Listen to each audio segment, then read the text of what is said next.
जहाज उड़ने के लिए तैयार था। उसे किसी कॉन्फ्रेंस में पहुंचना था, खास उसी के लिए आयोजित की जा रही थी वो कॉन्फ्रेंस। वो अपनी सीट पर बैठा और जहाज उड़ गया। अभी कुछ दूर ही चला था कि कैप्टन ने ऐलान किया, तूफानी बारिश और बिजली की वजह से जहाज का रेडियो सिस्टम ठीक से काम कर नहीं रहा है, इसलिए हम करीबी एयरपोर्ट पर उतरने के लिए मजबूर हैं। जहाज उतरा और वो बाहर निकलकर कैप्टन से शिकायत करने लगा। उसका एक एक मिनट कीमती है। होने वाली कॉन्फ्रेंस में उसका पहुंचना बहुत जरूरी है। पास खड़े दूसरे मुसाफिर ने उसे पहचान लिया और बोला, डॉक्टर ज़ीशान साहब, आप यहाँ पहुँचना चाहते हैं? टैक्सी द्वारा यहाँ से 3 घंटे में पहुँच सकते हैं। उसने शुक्रिया अदा किया और टैक्सी लेकर निकल पड़ा।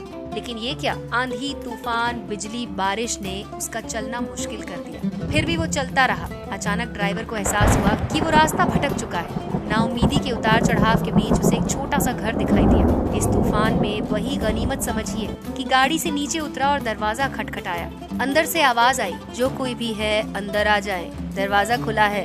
अंदर एक बुढ़िया नमाज पढ़ रही थी। उसने कहा, माँ जी, अगर इजाजत हो तो आपका फोन इस्तेमाल कर लूं।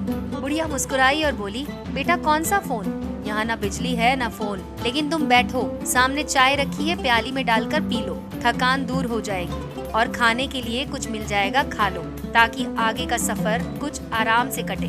डॉक्टर ने शुक्रिया अदा किया और चाय पीने लगा। बुढ़िया नमाज और दुआ में मशगूल थी। एक बच्चा कंबल में लपेटा पड़ा था, जिसे बुढ़िया थोड़ी देर में हिला देती थी।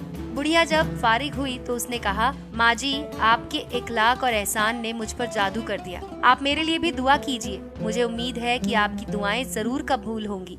बुढ़िया ने कहा, नहीं बेटा, ऐसी कोई बात नहीं। तुम राहगीर हो और राहगीर की खिदमत करने का हुक्म अल्लाह ने दिया है। मैंने तुम्हारे लिए भी दुआ की है। खुदा का शुक्र है, उसने मेरी हर दुआ सुनी है। बस एक दुआ की कबूलियत में शायद उसे ज्यादा समय लग रहा है। जब वो चाहेगा उसे भी कबूल कर लेगा। तब डॉक्टर ने पूछा, कौन सी दुआ? बुढ़िया ने बताया, ये जो बच्चा तुम्हारे सामने अधमरा पड़ा है, मेरा पोता है। ना इसकी माँ जिंदा है ना बाप। इस बुढ़ापे में इसकी जिम्मेदारी मुझ पर है। डॉक्टर कहते हैं इसे खतरनाक मर्ज है जिसका वो इलाज नहीं कर सकते। कहते हैं एक ही नामवर डॉक्टर है, उनका नाम है ज़ीशान। वो इसका ऑपरेशन कर सकते हैं, लेकिन मैं बुढ़िया कहाँ उस तक पहुँच सकती हूँ?